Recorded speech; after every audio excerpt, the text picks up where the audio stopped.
Anong mensahe ang kailangang marinig ng mga water sign ngayon o within 1 week mo lang ngayon? Ayusin ko lang yung mic.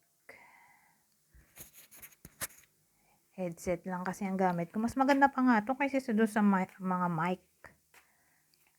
Napansin ko lang. Mas malakas pag headset. Yun nga lang yung hangin sa bibig, di ba? Pag nagsasalita.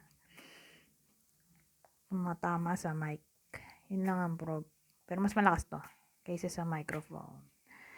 Na ganito itong ginagamit ko. Anyways, magsimula na tayo. Ito walang edit pa to, partida.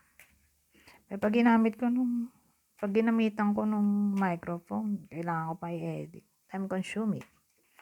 So, totoo na talaga to. Anong mensahe ang kailangan marinig ng mga water sign ngayon o within 1 week mo lang ngayon? Ano to? Nagso-soul searching. Tumoble pa to.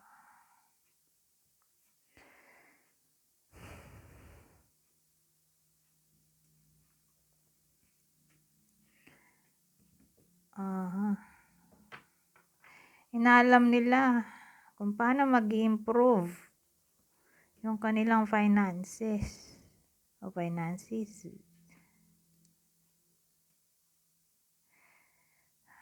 Ito yung current situation nila.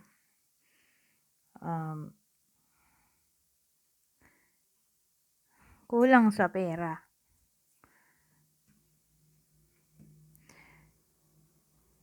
Hindi stable ang money. So, yung sino-soul searching nila dito ay para mag-improve ang pera. Gusto na nilang humingi ng tulong para ayos na tong problema nila sa pera. Sabihin natin baon sa utang o maraming babayarin. Hindi na sila magiging lazy. So, sa madaling salita, harapin na nila ang problema nila sa pera. At hihingi sila ng tulong sa iba para magkapera. O mangungutang siguro. Pwede rin ganon. Para lang mabayaran ng mga dapat bayaran. Wala namang ibang tao dito kundi kayo lang din. Water sign. So, mag-move on na tayo sa susunod. Emperor.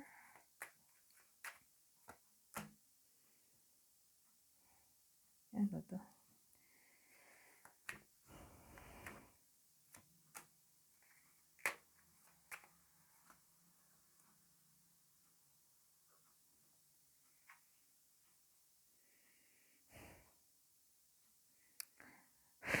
So, ano to?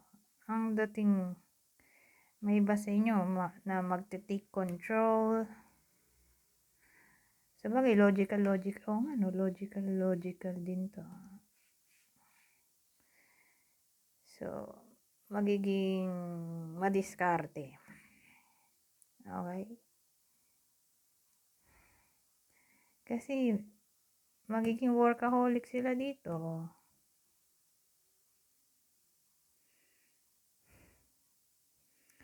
Ano tong parang tinatatakutan? Na-stress yung iba sa inyo. Parang may gusto silang gawin para maayos na to. Itong parang problema dito. Well, ito marriage card kasi yan eh. The Hierophant.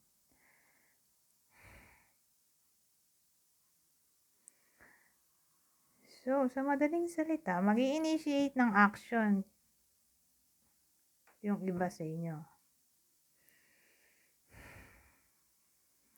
Para ayusin tong marriage problem o relationship problem, isama na rin natin yun. Kasi commitment card din naman to eh. So, hindi lang naman siya kasal. Pwede rin relationship.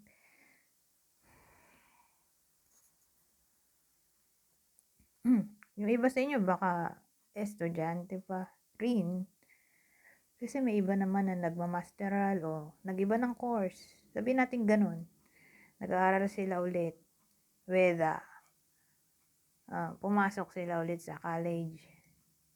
O may inaaral sila. Sabihin natin ito. Nag-aaral sila ng tarot reading. Nag-memorize ng mga kung ano-ano.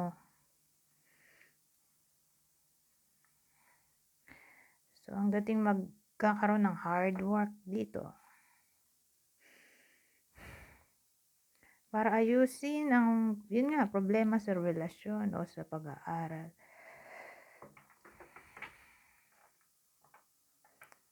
So, wala rin ibang tao dito, kayo pa rin to. O yung iba sa inyo na water sign, kung may makarelate man. Pero kung relasyon to, na nagkakaproblema at sabihin natin yung iba sa inyo ay magti-take action. So, sino yung partner ng iba sa inyo na ito nga problema nyo?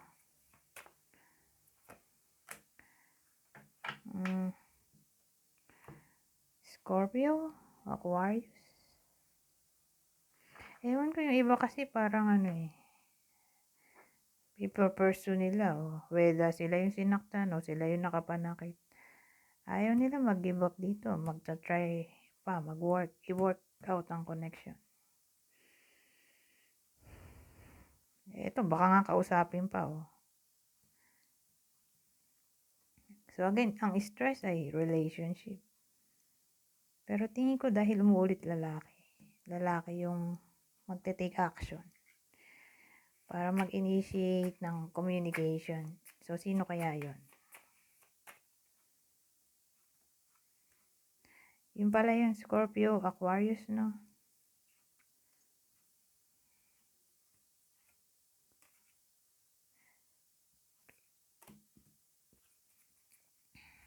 Hindi ako sure kung ito ba yun. O ito yung sa una. Oo. Ito yun. Scorpio, Aquarius.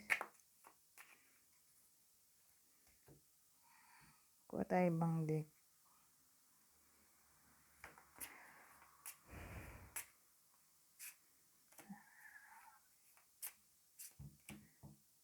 Ay, ano naman to?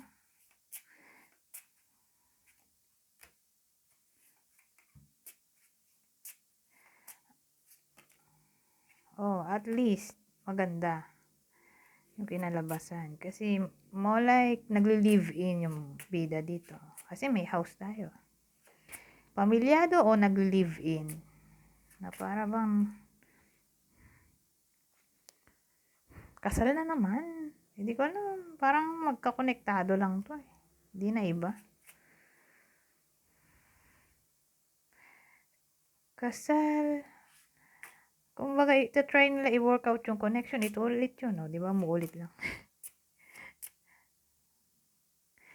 May negotiation na maaaring mangyari. So, ano lang to? Continuation, no? Pero kanina, sabi ko kasal, relasyon. Pero this time, kasal talaga. Sa bagay, pwede rin namang to hindi kasal, pamilyado. Pamilyado, nagli-live-in. Pero ganito na lang, alamin natin ano bang problema dito. Para ma-differentiate natin dun sa una.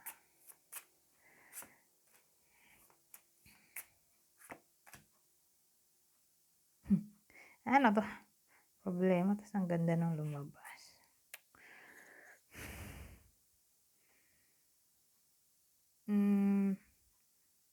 May matanda dito. Pero dagdagan ko na.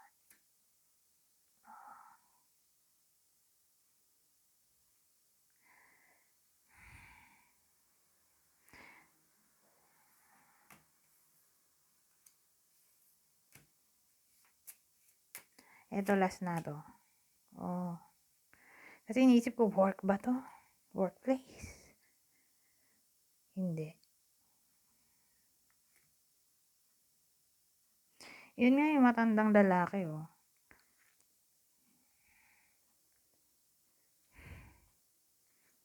May lihim na karelasyon. So, again, lalaki yung may lihim na karelasyon. So, anong mangyayari? Bakit nag-away? Ayan, marireveal. Yung lihim. Pero yung lalaki dito, more like 50. Pataas yung edad. So, specific. Yung kwento natin dito, specific yung details. So, yung lalaking 50 years old, meron siyang sekreto. Ayun yung pag-aawayan dito kasi nga marireveal. At ang sikreto niya ay may lihim siyang karelasyon. Pero, kahit ganun na, sabagay may lalaki rin dito matanda, oh. Ano ba yun? Karugto nga lang.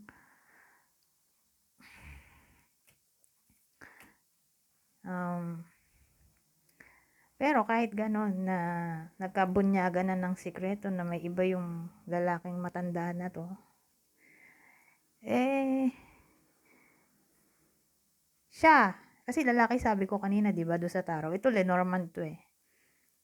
Doon sa tarot, di ba, siya yung magi-initiate ng action. So, siya yung nagloko, siya rin yung aayos ng problema.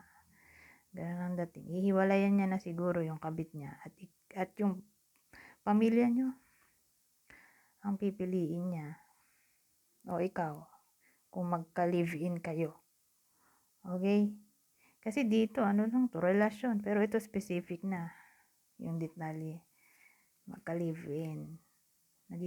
Nagsasama sa iisang bubong o pamilyado. Ito pa rin yung partner, oh. Aquarius, Scorpio, di naman tayo lumayo. So, kapwa nyo Scorpio, kauri nyo, water sign. So, ewan ko kung sino makarelate dito. Isa lang yung topic natin. Ay, hindi, dalawa. Anyways, hanggang dito na lang. Goodbye for now.